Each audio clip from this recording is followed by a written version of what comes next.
This episode is sponsored by Day by Day Book, a guided journal that helps you navigate the ups and downs of change while creating a life you love. For more information on the classic, recovery, or teen daybook, go to livedaybyday.com. We know that young people of all backgrounds, all genders, may be facing challenges, right? Sometimes it's hard to keep the peace. There's the bullying, there's the cyberbullying, there's the drama and relational aggression that happens. And we know that that tends to impact girls even more than boys. I mean, the CDC has come out with reports in recent years that show that girls and gender expansive youth, those that identify as LGBTQ plus, are more likely to be victims of cyberbullying attacks, as well as to be victims of other digital forms of harassment.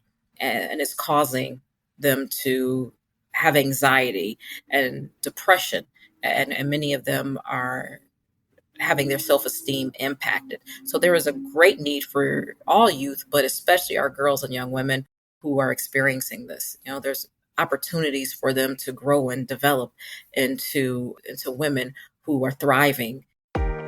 Welcome to Journeys Through Change, a podcast that inspires women to let go of the fear and say yes to possibility.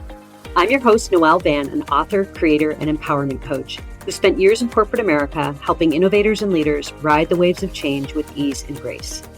I now work with women to step into change and unleash the power they have to create a life they love. Whether you're contemplating a change in your career, relationship, health, lifestyle, or anything in between, nothing's off the table. I'll be offering up simple insights to help you manage the ups and downs of change and sharing interviews with successful women who took a leap of faith to create the life they knew they were meant to live, sharing their wisdom, advice, and all the juicy lessons they learned along the way. So get cozy in your favorite comfy chair and let's get started. The seeds of purpose are often planted when we least expect it. Rasheda Williams was bullied as a child, and after receiving some wise advice from a teacher, experienced a profound change in her perspective about her own capabilities that had guided her into the profound work she does today. From growing up in a single-parent household to being the first in the family to graduate high school and college with honors, Rasheda has defied the odds. She decided to become a youth mentor in her teens, and from there, the seed was planted and her lifelong work began to grow. For more than a decade, Rasheda has been committed to making a difference in the lives of women and children.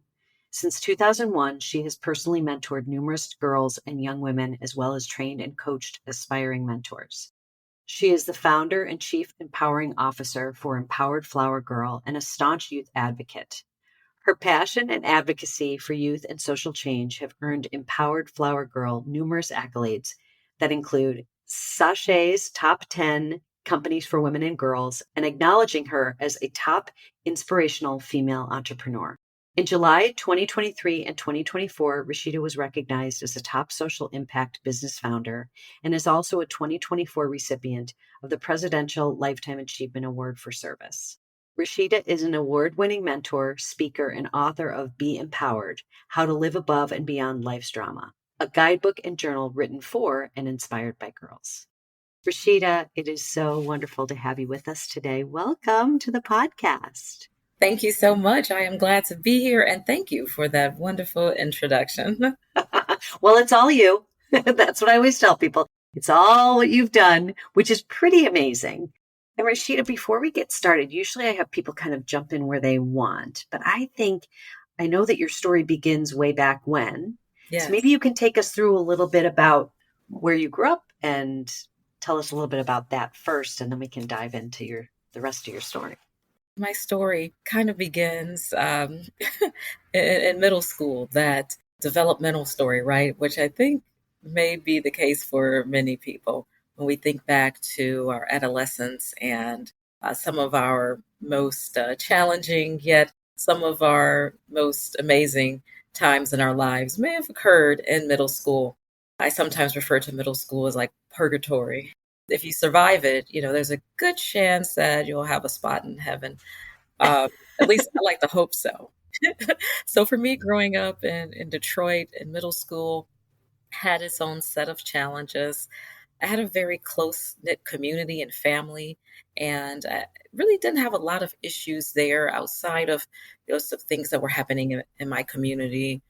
Like many urban areas, violence and drugs were a problem. However, within our close knit community, you had people who looked out for each other. Neighbors knew each other. They often would consult each other and help each other in times of need.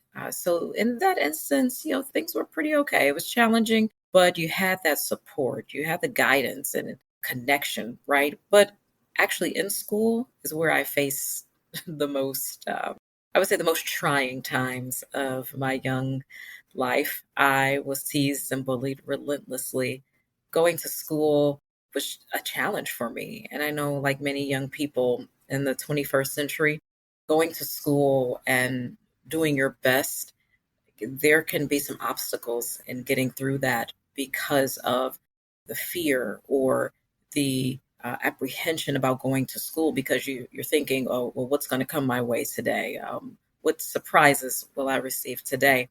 And for me, it was being ostracized. It was being excluded because of the way I spoke. And some people will say, well, what do you mean, Rashida? Growing up, I was very inquisitive. I would ask questions, but I was also very academically empowered, as I would say. I was serious about my work and getting good grades. It was instilled in me that academics are first and that you need to work so you can get scholarships to go to college. So I was serious about getting scholarships, even as a middle school student. So I had to be studious. But of course, yeah, some of the kids in my class said, oh, nerd. I thought I was studious and intelligent, but I was nerdy and weird. I was also teased and bullied for my eclectic taste and interest. Growing up in an urban area, most people liked hip hop and rap, which I like to listen to every now and then as well. But I also loved opera and classical music. I listened to pop, Madonna, Nirvana, New Kids on the Block, things like that. But the kids in my class thought that all of that was whack. They thought that I was a weirdo because I just didn't fit into that typical urban kid mold. And I was what you call intra-racially bullied. I was teased by other kids who looked like me, who were also of African American descent, but I was called white girl. I was called Oreo and wannabe because they associated the way that I spoke and the music that I listened to, they associated that with people of European descent. So I got teased quite often. It got so bad that there were times where I didn't even want to go to school. And so those challenges that I faced growing up really kind of molded me into the adult I am today. But it wasn't until the intervention of a caring adult, like you mentioned in the introduction, it wasn't until I had that person to come into my life to help develop me into the woman that I am today. So I'm truly appreciative for that. Tell us a little bit about that interaction that you had with the teacher. I'm truly grateful for my seventh grade English teacher, Mrs. Patty. Mrs. Patty was definitely a character. I would say I think we were kindred spirits in a way because she stood out. She was very eclectic and different than a lot of teachers in the school. She was an English teacher, so she had us do some writing assignments and she introduced us to journaling. And she had us write in our journals just about daily.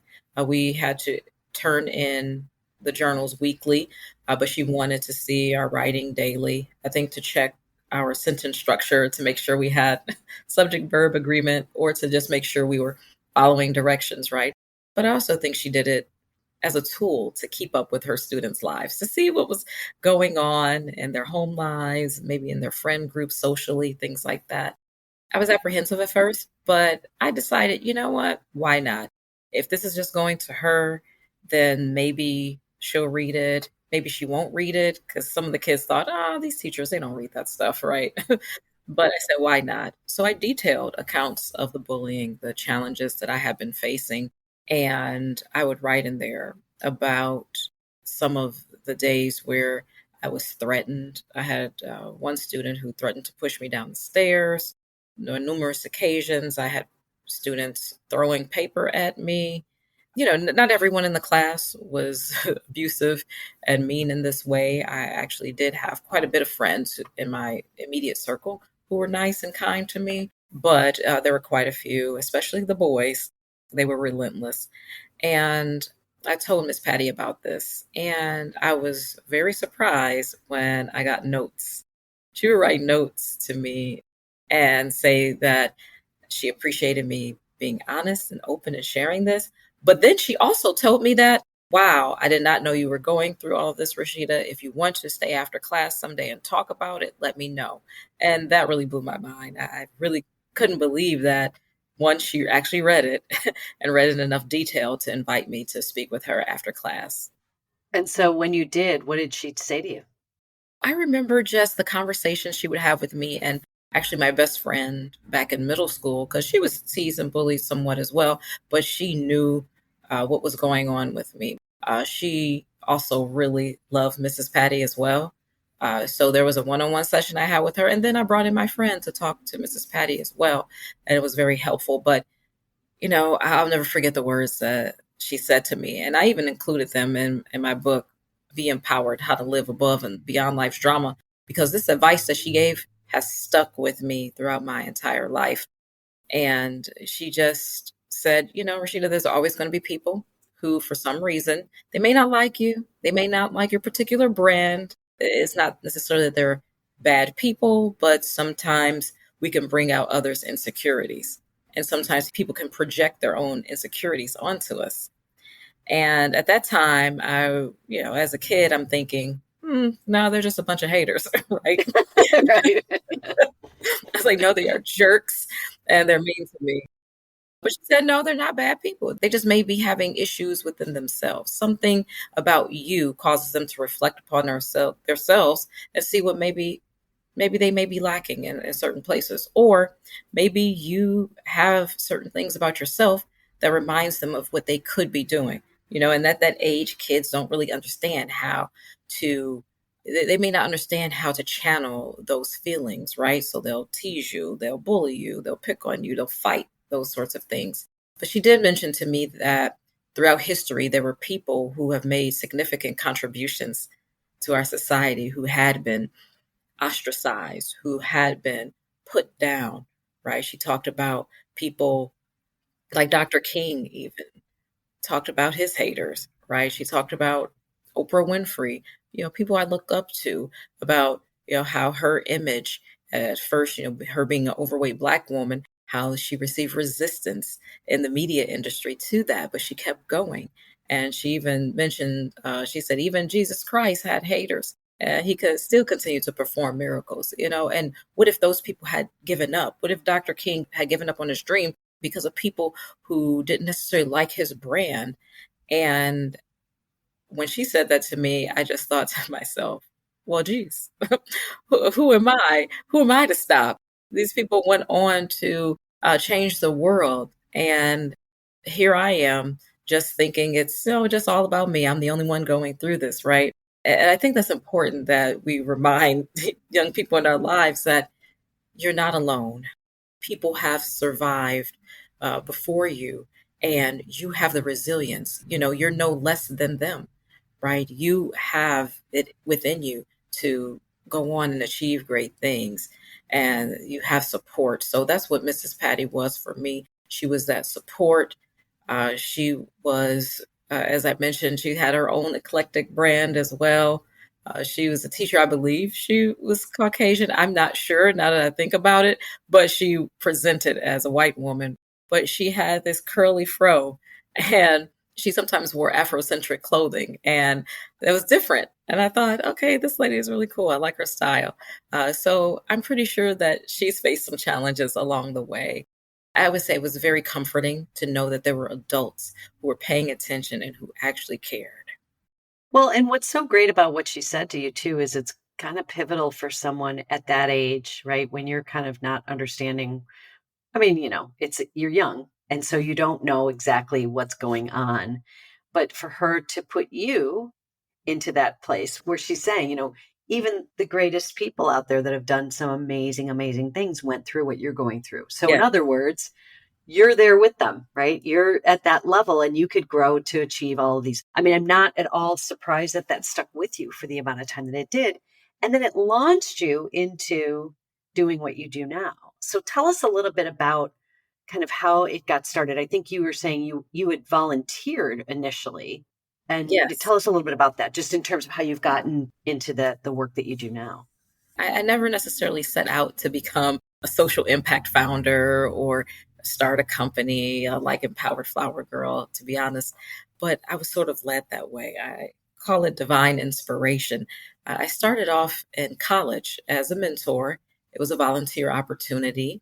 At the time, I was actually facing some grief and loss challenges. I had recently, at the time, lost my aunt. She passed away from cancer when I was just 18 or 19 years old. And actually, it was my aunt and uncle. They raised me as a teenager. So I moved in with my aunt and uncle when I was about 12 years old. And they had raised me right around that pivotal time that I was being bullied and having the challenges. I moved in with them to be in a more stable environment and to have transportation access because they did. And I lived with them, and they really made a difference in my life. I owe so much of who I am to them as well. But my aunt and uncle who raised me, I was very close to them. And having my aunt get sick with cancer and seeing her go through all those challenges and eventually being there in the home when she passed away, that had a significant impact on my mental well being. I was going through depression. And then just maybe a year or two later, my uncle, he was having some issues as well after my aunt passed away. And he thought that the easiest thing for him to do was to put himself out of his misery of losing my aunt. He was getting older, having health challenges, and he thought that he was becoming a burden to me as his caregiver after my aunt passed away.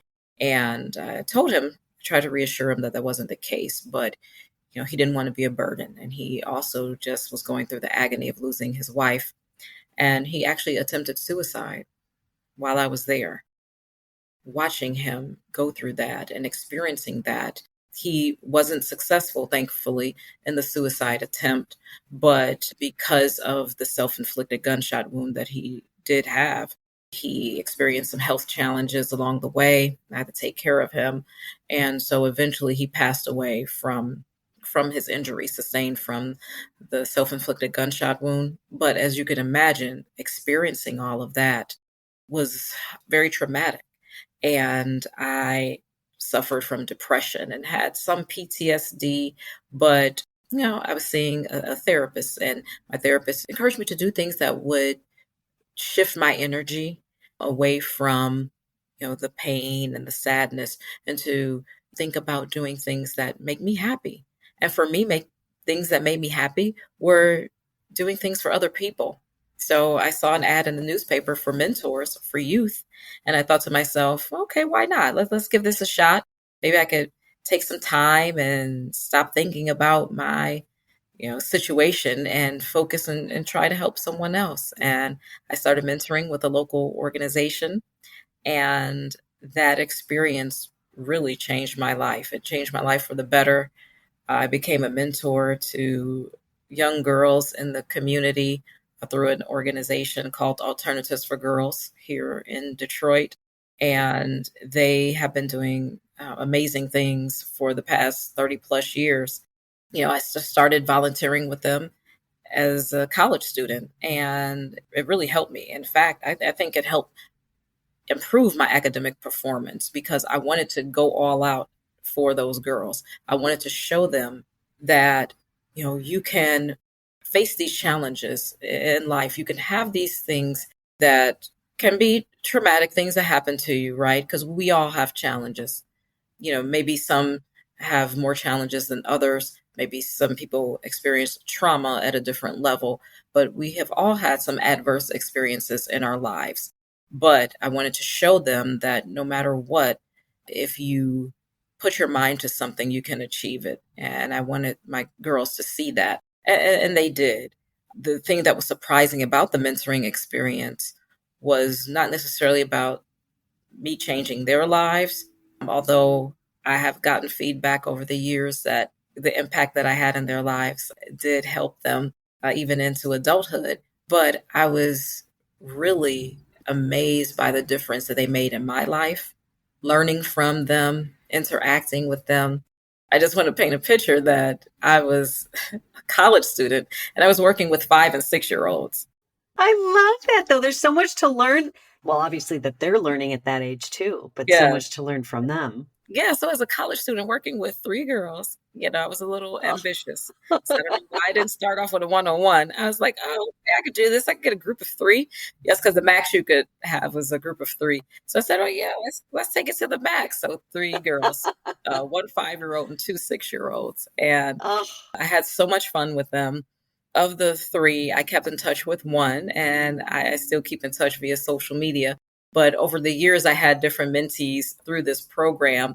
And what really sparked me to eventually go on to start Empowered Flower Girl was being called upon by that organization to facilitate programs because they saw the success that I was having with my girls. And they said, well, can you come and talk to the other mentors about how you come up with ideas for activities and events and outings for the girls in your group? Can you also talk about the experience, working with their parents?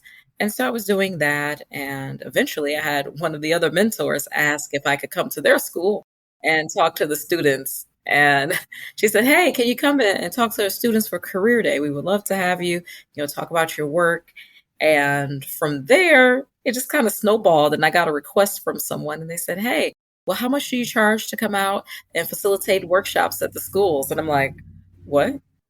I'll get right back to you. I didn't know that you could. Right? You don't know what you don't know. No. So yeah, it kind of just organically happened. And I realized that, okay, there is a need out here. There are people who are seeking complementary types of programming for their nonprofits or for their school's curriculum.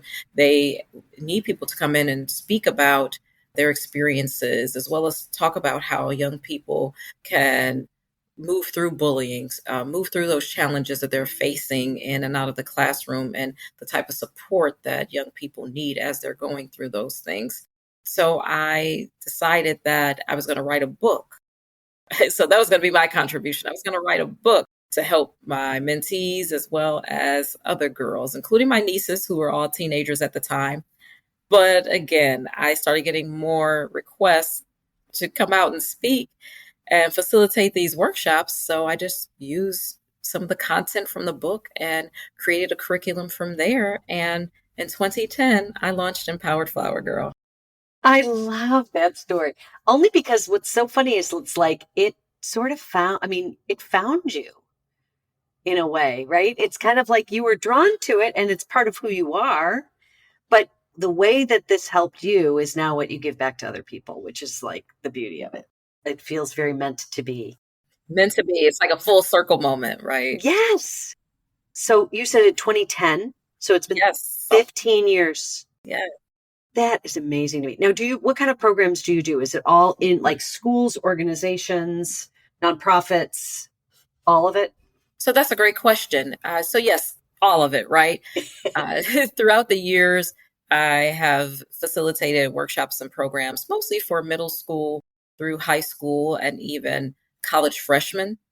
So between the ages of basically 11 to 18 or 19, a lot of the middle school programming has been more so around bullying prevention, digital citizenship, and helping young people to build more positive relationships with one another, helping them really develop that empathy, as well as tackling issues that impact their self-esteem. I work with youth regardless of gender, but a lot of our programming is centered around girls and young women's interactions with one another.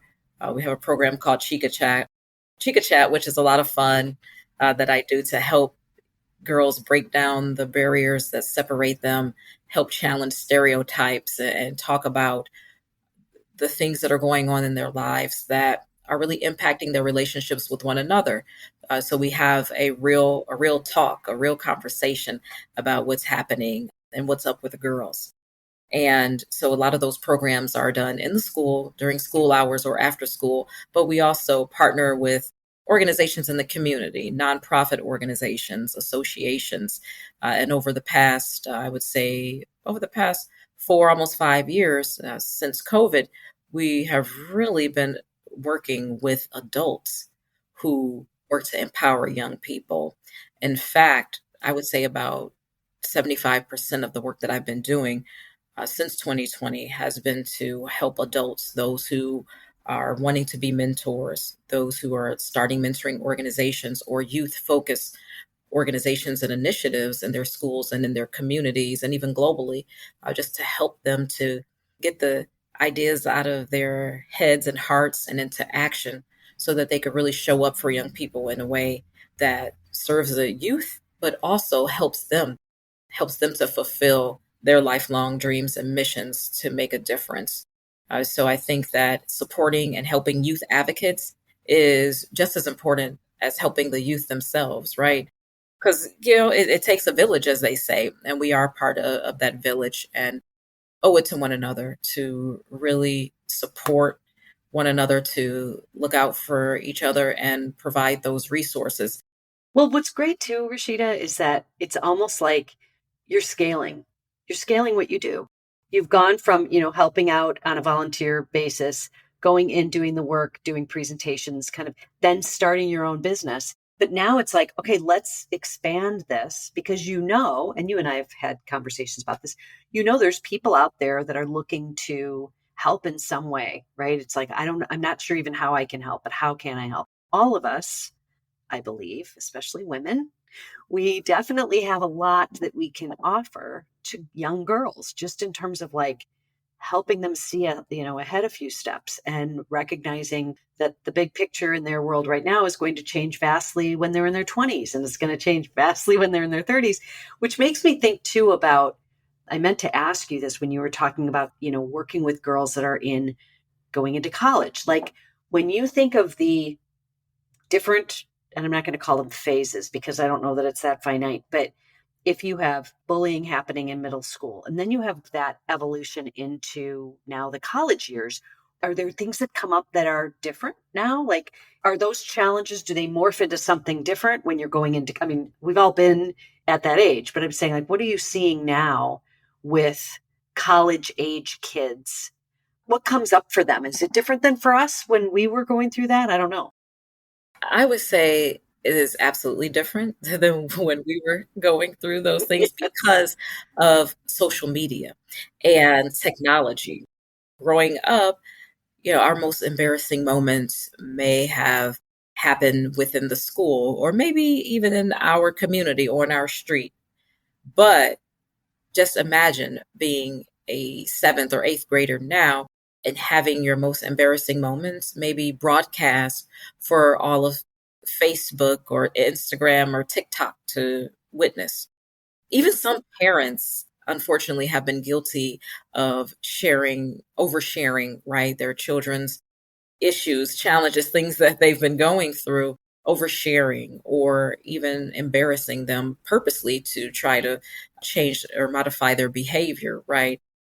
I've seen it and it's very cringy. In fact, in some cases that parents, I saw one parent, her daughter was accused of being a mean girl. Her daughter was exhibiting some mean girl behavior. Her mother just decided to cut off her hair and posted a video of it on social media. As a punishment? As a punishment, yes, as a punishment. Wow. So Yeah. there are parents who are doing these things. I get them wanting to modify the behavior, but you have to address why they're acting out in the first place, which is a lot of the work that we do. We look at why they're acting out in the first place. What is going on within them? Are they having some self-esteem challenges? Is there sibling rivalry that's happening? Is it parent relationships? Maybe there's a divorce, things that are going on in their homes or in communities that are, causing them to maybe be disruptive or to act out and lash out against others. So having those conversations first is important. But again, back to what we were talking about, it just has been exacerbated by the technology. I mean, there's so many great uses for social media and AI and all of these things, right? But then there's also ways that they can be manipulated and used against us. And I think that with the middle school and high school students, sometimes they can overshare information, which causes them to be targets for bullies, but not just bullies, but identity thieves, as well as traffickers and gangs. And then as they move into college, what I'm finding is really trying to help them with their digital footprint. Just making sure that when they Google themselves, that there's not some content out there that is going to make it a challenge for them to get into the college that they want, or making sure that the content that they put out there is actually content that would be appealing to a potential college or university or an employer, right? Because many of them may be applying for jobs and internships. So, what are you putting out there online that is going to help you be more appealing on paper to those different organizations and institutions? So, it's not necessarily, as they're aging out of their adolescence and into adulthood, it's about really preparing them for their careers and for opportunities that are coming in the future. And one of the things that I recommend is just seeing how you show up online, right? For our older students, for those college age students, not that they don't face challenges with bullying and cyberbullying as well, because we know as adults, there's adult bullying that happens. There are adults who are putting out malicious content against one another. We see it every day on these various social media platforms. People are losing their livelihoods, right? They're losing their jobs and they're losing opportunities and endorsements because of content that they're putting out there online. So it happens at every stage, but the focus is more so for the older students is really helping them to be good digital citizens, but also to have a digital footprint that they can be proud of and one that they're not embarrassed by. Well, and what's so interesting about that, because I think that is so critical. And when you think of that age, right, it's like, I think there's something to be said about the internet having a long history, right? Like you're out there and the footprint that you have doesn't go away.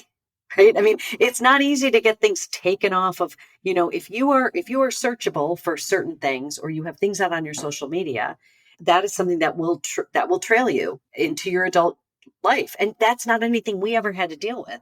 Exactly. I think that would be fascinating too, just to see how kids turning into young adults come into their own to recognize, wow, I really own this. Yes. Like I'm accountable for what's going to be out there. It's not anything my parents can help me with. Yeah, right? I mean, your parents can. However, it's going to cost. yeah. Like, there's a price tag for it. There's companies that will help erase these things, like corporations and different restaurants, hotels. They pay big bucks to have these Yelp reviews removed. They pay big bucks to have these things erased. Right. Things can always be addressed with money, but yeah. Right. But we don't want to have to resort to that, right? No. Okay, so it sounds like now you're working with adults as well, and you have. I know the academy is happening, but is only through a certain period of time. So tell us a little bit about the academy. Girl World Peace Academy is a program that I have. Oh man, I have just been so blessed to be able to work with some amazing individuals throughout the US and parts of Canada and helping these purpose driven professionals to share their gifts and talents with the youth in their communities, people who are passionate about or who have a desire to make a difference for young people. Whether they're starting mentoring organizations, after school programs, or other initiatives. Many may not know where to start, or maybe they have been running a program and they're like, how am I going to get kids to actually show up? How am I going to get families to actually show up, and how I'm going to connect with them or to the funding opportunities that are out there. So I've been using my experience over the past 15, 20 years and running Empowered Flower Girl, but also coaching and consulting other mentoring organizations, use that experience to help these amazing people to connect with youth in their communities, to connect with those funding opportunities, those partner organizations, the schools. And I do that through Girl World Peace Academy. And it's interesting, people will say, well, Girl World Peace Academy, how did you come up with that? We know that young people of all backgrounds, all genders, may be facing challenges, right? And sometimes it's hard to keep the peace. There's the bullying, there's the cyberbullying, there's the drama and relational aggression that happens. And we know that that tends to impact girls even more than boys. I mean, the CDC has come out with reports in recent years that show that girls and gender expansive youth, those that identify as LGBTQ plus, are more likely to be victims of cyberbullying attacks, as well as to be victims of other digital forms of harassment. And it's causing them to have anxiety and depression. And many of them are having their self-esteem impacted. So there is a great need for all youth, but especially our girls and young women who are experiencing this. You know, there's opportunities for them to grow and develop into women who are thriving.